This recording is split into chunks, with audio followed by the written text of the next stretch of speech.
Good evening, welcome to Jake Surfer Mirth. Got a beer to tell you about, which has sprung up in Lidl.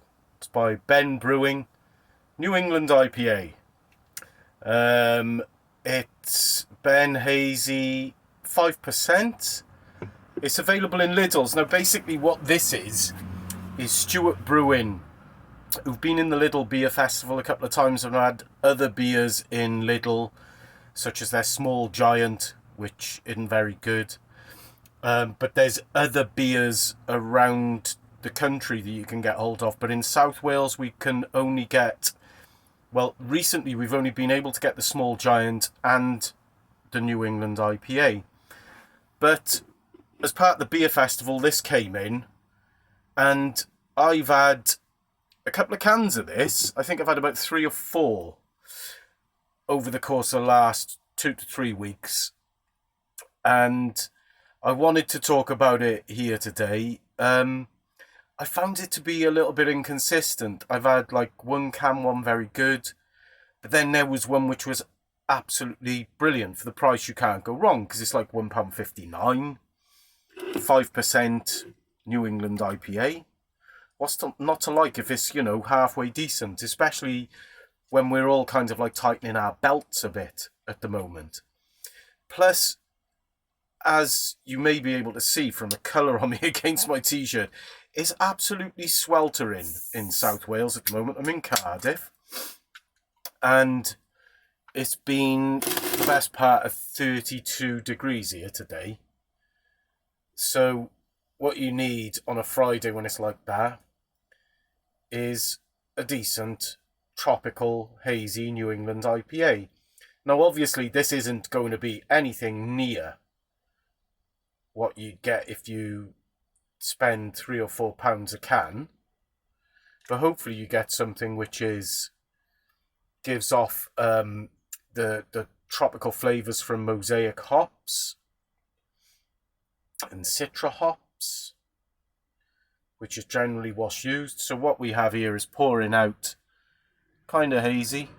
It's different from the New England IPA that Stewart Brewing produced in the sense that it's more clear, and I have noticed this up until now.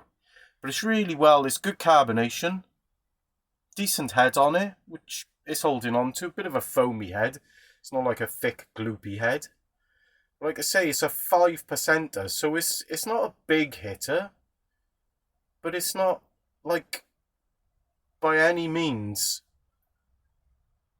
a 4% and below Radler kind of thing, So this should be, like I say, I'm hoping, because a couple of cans I had, just to go back to what I was saying a few minutes ago, I had one can of it which was okay, it was just it was lacking, it was a bit watery.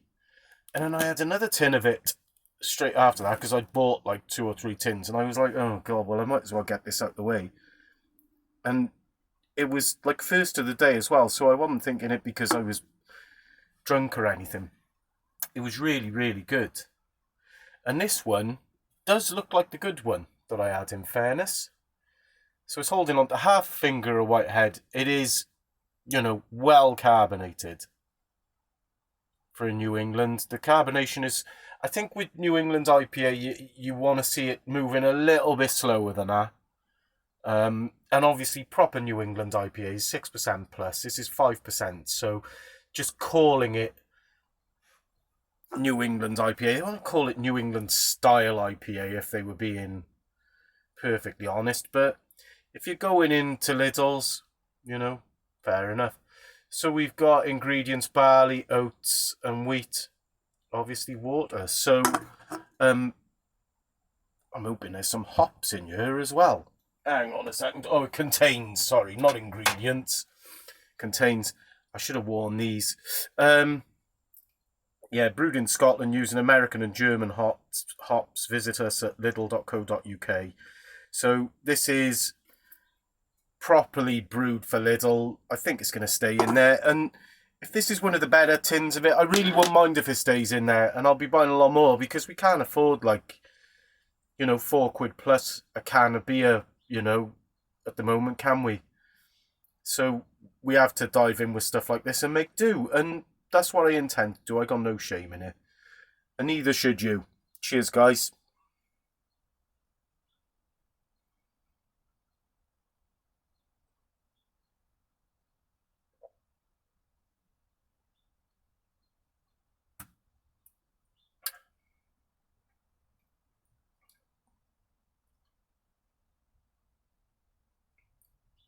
Okay. It's not bad. It reminds me very much. A couple of years ago, Aldi had a New England IPA in called 10-4. It was in kind of like a salmon pink can. This is similar to that. This is an entry level.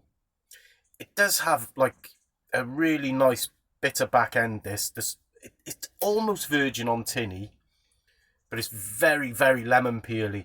It just hasn't got enough. It smells tropical. So you get a bit of dankness, a bit of kind of like a mango passion fruit, a bit, not a lot. And then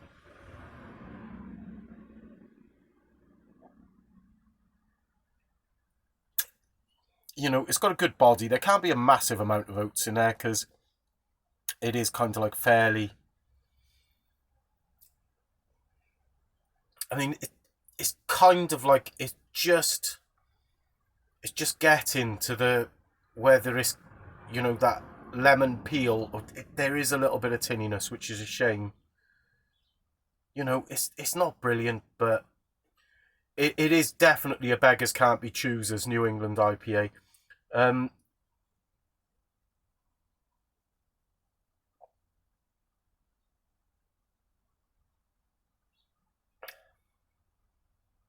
I don't mind it. It's one where I don't want an evening on it. One or two is fine at the beginning of the evening, and then you move into, you know, something a little bit more expensive, really. You'd start your evening kind of like almost clean your palate with this. You know, it's okay. It does a job.